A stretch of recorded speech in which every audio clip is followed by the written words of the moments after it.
Hello students, अज आप नया topic शुरू करने जा रहे हैं सब ग्रुप्स का। ग्रुप आप पहला कर आए हैं। सब तो पहला है सब ग्रुप की डेफिनेशन ऑफ ए सब group. A non empty subset H of a group की है G with binary operation star is called a subgroup of G if कदों होएगा H under this binary operation star is itself a group। H ਨੂੰ ਆਪਾਂ G ਦਾ subgroup कदों कवांगे ਜਦੋਂ H itself की हो जाए group under this binary operation. That means H satisfy all the properties of a group, then H is said to be a subgroup of G। हाँ जी, इतने कुछ रिजल्ट्स ने रिमार्क्स ने नोट करने वाले। पहला किया G has at least always, it is result, this is always true, G has at least two subgroups, that is E identity and G itself। G दे हमेशा दो सब ग्रुप होंगे एक तो आइडेंटिटी एक G itself। These are called trivial or improper subgroups of G. हाँ जी, जे जी दे दो सब ग्रुप्स घट्टो घट होंगे ये दोनों जो सब ग्रुप्स है इन्होंने आप की कहेंगे ट्रिवियल या improper subgroup of G. If H is any H की होवे जे कोई भी सब ग्रुप होवे जी का subgroup of G such that नाल कंडीशन की है H is not equal to E and H is not equal to G। कहना मतलब H जेड़ा सब ग्रुप आ E ते G दोनों तो डिस्टिंक्ट होवे बट G दा ही सब ग्रुप जरूर होवे। सब ग्रुप कदों हुंदा जदों एक सबसेट भी हुंदा, नॉन एम्प्टी हुंदा ते नाल ग्रुप दी सारी प्रॉपर्टीज सैटिस्फाई करदा। Then H is said to be, H ਨੂੰ ਕੀ ਕਵਾਂਗੇ ਆਪਾਂ ट्रिवियल की जगह नॉन ट्रिवियल और प्रॉपर सबग्रुप ऑफ जी। इन्हों आप कहेंगे प्रॉपर या non trivial subgroup of G. That means E आ गया, E तो बाद अपने को H आ गया, H तो बाद अपने को ग्रुप आ गया जी। E ते G दोनों के विच जेड़ा सबग्रुप आ गया दैट इज कॉल्ड प्रॉपर और नॉन ट्रिवियल सबग्रुप ऑफ जी। ये तो दो रिमार्क्स है इसनू समझने दे। हाँ जी, हुण एग्जाम्पल देखो। एग्जाम्पल ले लो set of integer. This set of integers they set नू कितना लिखते हैं Z दे नाल डिनोट करते हैं। इस सबग्रुप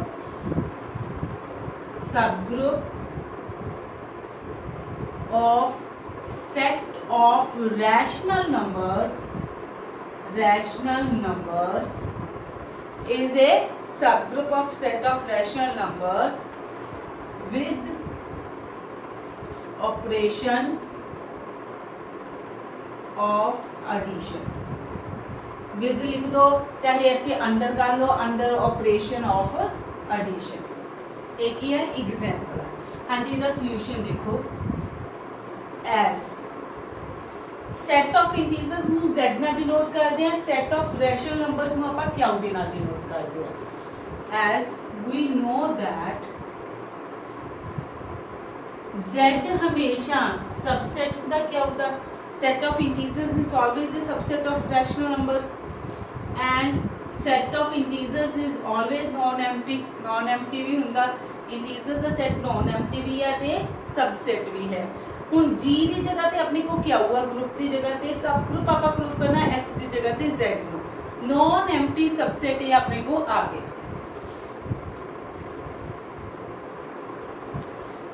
और ਆਪਾਂ ਪਿੱਛੇ ਫਰਸਟ ਚੈਪਟਰ ਦੇ ਵਿੱਚ ਜਿੱਥੇ ਗਰੁੱਪ ਦਾ ਕੀਤਾ ਸੀ ਉੱਥੇ ਆਪਾਂ ਪੜ੍ਹਿਆ ਸੀ also z set of integers under addition always form a group under addition ਇਹ ਹਮੇਸ਼ਾ ਇੱਕ ਗਰੁੱਪ ਬਣਾਉਂਦਾ ਹੀ ਬਣਾਉਂਦਾ। therefore z under this addition is a subgroup of Q under this addition। ਇਹ ਹੈਗੀ ਇਹਦੀ एग्जाम्पल। हाँ जी, इस तरह होर एग्जाम्पल भी ले सकते हैं। फॉर एग्जाम्पल सेकेंड एग्जाम्पल आ दिस सैट ले लो, NZ ले लो। NZ का मतलब सारे के सारे integers that is multiple of n। जे n की वैल्यू 2 आ ते दैन मल्टीपल्स ऑफ 2 आएंगे। जे n की वैल्यू 3 आ मल्टीपल्स ऑफ 3 आएंगे। This is equal to -3n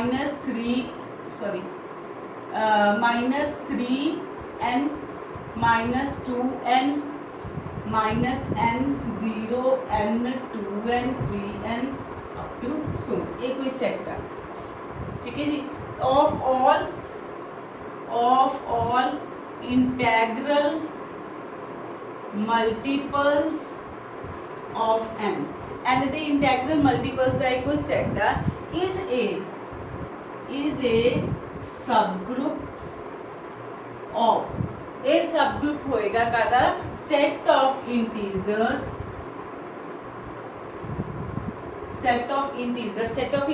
ਨੂੰ ਕਰਨਾ ਲਿਖਦੇ ਆ z ਦੇ ਨਾਲ। Set of integers under the operation of addition. इस ऑपरेशन के अंडर NZ का की होएगा सबग्रुप होएगा।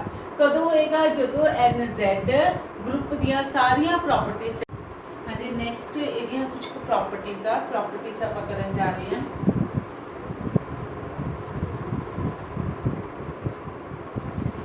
हाँ जी, फर्स्ट प्रॉपर्टीज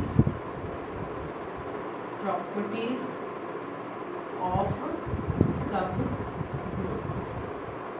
फर्स्ट प्रॉपर्टी है identity element of a subgroup is same as identity element of a group। जेड़ा ग्रुप का आइडेंटिटी एलिमेंट हुंदा वही हमेशा उहदे सबग्रुप का हुंदा। the order of any element of a group, so subgroup is same as order of any element that is regarded as the element of a group। हाँ जी, identity दी होगी, order दी होगी, inverse वाली भी सेम ही होंगी है। The inverse of any element of a subgroup is same as the inverse of any element of the group। एक और property ये होती है if group is abelian then sub group is also abelian. क्योंकि group का मतलब की होता commutative law for all A B belongs to G for all A B belongs to G A B is equal to B A. जे हरेक G के element लिए commutative law true आ ऑब्वियसली सब ग्रुप के विच भी तो group के एलीमेंट्स आ रहे हैं because sub group is always a subset of G. तो इसलिए वो भी की होएगा अबेलियन होएगा। The subgroup of an abelian group is always abelian। Sub group किसी भी abelian ग्रुप का हमेशा की होएगा abelian। ਹੁਣ ਆਪਾਂ सब ग्रुप फाइंड आउट करने ਲਈ एक थ्योरम कर दिया कि सब ग्रुप प्रूफ करने ਲਈ सॉरी एक थ्योरम कर दिया। सब ग्रुप प्रूफ करने ਲਈ थ्योरम किया है ए नॉन एम्प्टी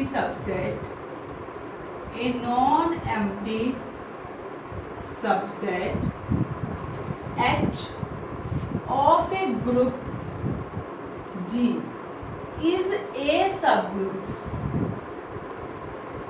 H ਨੂੰ G ਦਾ सबग्रुप कदों कहांगे if and only if number 1 A into B belongs to H for all AB belongs to H। Number 2 A inverse belongs to H for all A belongs to H।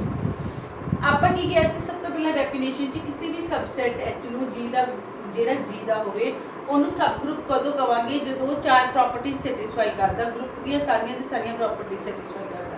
ਪਰ ਇੱਥੇ ਆਪਾਂ theorem ਕਰ ਰਹੇ ਆ ਕਿ subset ਜਿਹੜਾ H ਹੈ ਕਿਸੇ G ਦਾ ਉਹਨੂੰ ਸਬ ਗਰੁੱਪ ਲਈ ਚਾਰ ਪ੍ਰੋਪਰਟੀਆਂ ਦੀ ਜ਼ਰੂਰਤ ਨਹੀਂ, ਇਹ ਦੋ ਪ੍ਰੋਪਰਟੀਆਂ ਵੀ ਸੈਟੀਸਫਾਈ ਕਰ ਦਿੰਦਾ ਤਾਂ ਵੀ ਉਹ ਕੀ ਹੁੰਦਾ ਸਬ ਗਰੁੱਪ। ਈਵਨ ਇਹਨਾਂ ਦੋਨਾਂ ਨੂੰ ਕੰਪਾਈਲ ਕਰਕੇ ਇੱਕ ਵੀ ਪ੍ਰੋਪਰਟੀ ਬਣਾਈ ਜਾ ਸਕਦੀ ਹੈ, आ भी प्रॉपर्टी बनाई जा सकती है क्योंकि पहली प्रॉपर्टी केड़ी है क्लोजर प्रॉपर्टी, दूसरी केड़ी है इनवर्स वाली। जे ए एच का एलीमेंट है ए इनवर्स भी तो एच का एलीमेंट है, इनू ए ले लो तो ए इनवर्स ले लो, दोनों की क्लोजर प्रॉपर्टी भी लगा दो तो क्लोजर भी आ गई तो इनवर्टिबल भी आ गई, दोनों को कंपाइल करके। हाँ जी हम इसका प्रूफ करने जा रहे हैं। Proof late H be a non empty subset of a group G। पहले H की है G का नॉन एम्प्टी सबसेट है।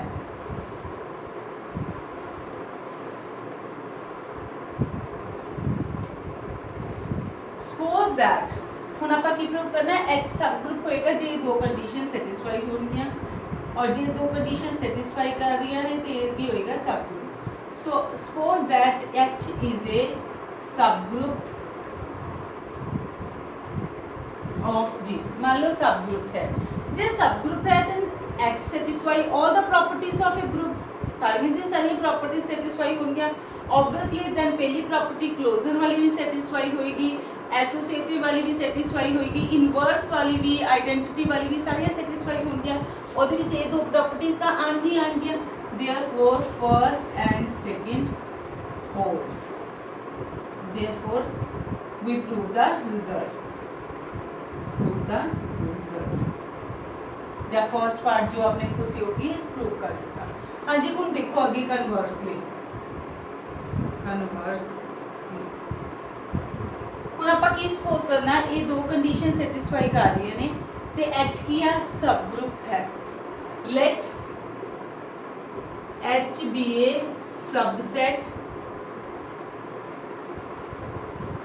of a group G such that 1 and 2 holds। 1 ਤੇ 2 की कार्य ने होल्ड कर रही ने। हाँ जी 1 होल्ड करने का मतलब क्लोजर प्रॉपर्टी सैटिस्फाई कर दी। The closure property satisfies in H। H ਦੇ ਵਿੱਚ सैटिस्फाई कर दिया। प्रूफ केड़ी कर दिया एसोसिएटिव ला। हाँ जी let A B C belongs to H, तीन एलिमेंट्स H दे ले ले। ऑब्वियसली H की है H is a subset of G, ਇਹਦਾ मतलब ਜਿਹੜੇ H ਦੇ एलिमेंट्स होंगे G ਦੇ भी होंगे। This implies A B C belongs to G। G की है G is a group, G की है ग्रुप का मतलब चारे प्रॉपर्टी सैटिस्फाई हो रही है, ਇਹਦਾ मतलब एसोसिएटिव लॉ भी सैटिस्फाई होएगा। That means A B C is equal to A B C, यही एसोसिएटिव लॉ जेड़ा सैटिस्फाई हो गया। हाँ जी ये कंडीशन सैटिस्फाई कर गई। हम नेक्स्ट देखते हैं आप नेक्स्ट कंडीशन है since H is a H अपन कितना है non empty subset of G, non empty subset of G। जे नॉन एम्प्टी है दैट मीन्स कोई ना कोई एलिमेंट तो ही होएगा। Let A belongs to G, so H, A belongs to H, A H ਨੂੰ belong ਕਰਦਾ, for all A belongs to H, A inverse H ਨੂੰ ਵੀ belong ਕਰੇਗਾ, therefore A inverse also belongs to H। ਕਿੱਥੋਂ ਆਇਆ? by second, क्योंकि second का fold कर रहे ਸੀ ਆਪਾਂ ਲੈ ਕੇ ਚੱਲੇ ਆ, therefore A ਤੇ A inverse ਦੋਨੇ ਕਿਹਨੂੰ belong ਕਰ ਗਏ? H ਨੂੰ, ਤੇ ਪਰ H ਦੇ ਵਿੱਚ closure property satisfy ਹੋ ਰਹੀ ਹੈ, therefore A into A inverse belongs to H by first way result आ गया। हाँ जी, A into A inverse का मतलब की होता identity, A belongs to H, therefore identity also holds in H। Closure property दी सी, एसोसिएटिव प्रूफ कर दी, आइडेंटिटी प्रूफ कर दी, इनवर्स अपन गिवन सी, चारे प्रॉपर्टीज सैटिस्फाई हो गया, दैट मीन्स H इज ए सब ग्रुप ऑफ G, यही आप प्रूफ करना से, हैंस H इज ए सब group of G। That means अगे जो आप यूज करांगे तो देन अपन सब ग्रुप सब ग्रुप प्रूफ करना, तो देन अपन चार प्रॉपर्टी सैटिस्फाई करवाने की जरूरत नहीं, जे ये दो कंडीशन भी सैटिस्फाई हो जाए, दो की बजाय जे एक कोई कंपाइल रिजल्ट भी सैटिस्फाई हो जाए तो भी H भी हो जाएगा, सब ग्रुप हो जाएगा। ये थ्योरम कंप्लीट हुई। Thank you.